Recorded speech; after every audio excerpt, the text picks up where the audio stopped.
Prologue. Dear Bud, the world went on, as it always does when someone leaves it, but it was a far more wonderful place with you in it. Even all these words, 71,000 of them, cannot adequately express how it felt to be your father, or how it feels now to go on living without you. Inevitably, the memories of a lifetime fade with time, even the rare, singularly thrilling ones. But I don't want to ever forget the details of our life together. With you here, your mother and I experienced the transformative power of loving absolutely and being loved absolutely in return. We came to understand the true feeling of joy. And with you around, life was whimsical and fun in so many unexpected ways. As your mom memorably said, being around Graham Gardner was like having the sunshine on your whole being. Now that magical aura no longer envelops us. There was a kind of nobility in your life when you were with Graham, said one friend. Quite right. Not too many people are given the chance to know that feeling. How lucky we were to experience that gift from you. Proud is not a strong enough word for how you made us feel. So what now, for those of us left behind? We can try to pay forward some of the kindness you embodied.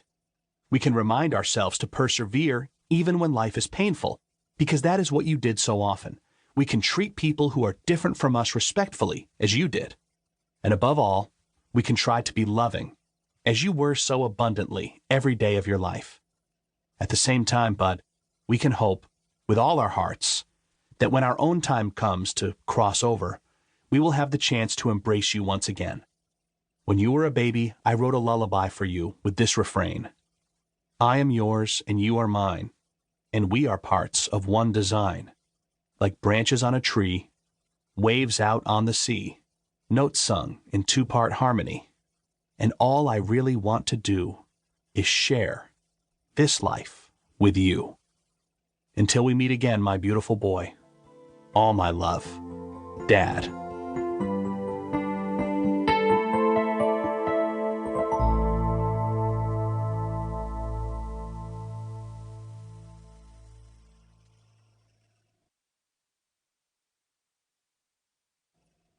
At first, nothing seemed strange at the beginning.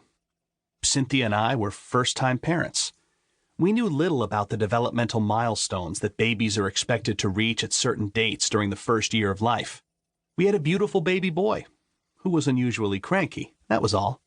But at some indiscernible point in time, Cynthia and I developed concerns. They were vague at first. Our gorgeous son, Graham, would not hold a rattle.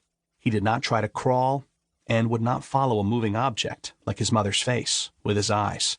He rarely slept and appeared uncomfortable much of the time.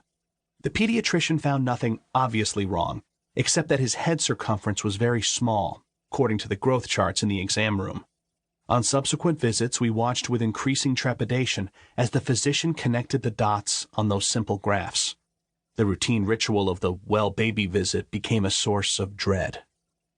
Graham's head circumference was not catching up with even the lowest of the normal growth curves, suggesting that his brain was not developing properly.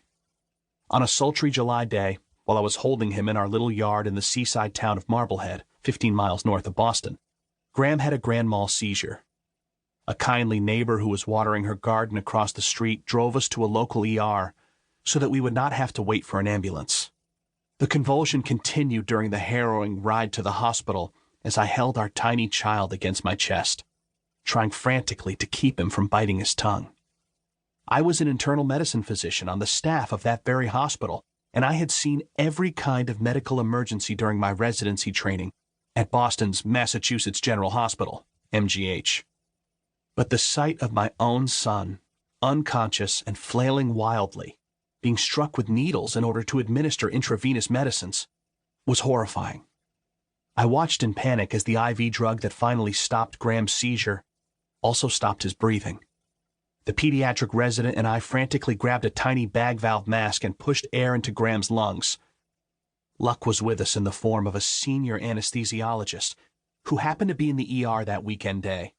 The calm, gray-haired stranger. To keep listening to this audiobook, I've left you a link in the description so you can do it, at no cost thanks to Audible's 30-day free trial.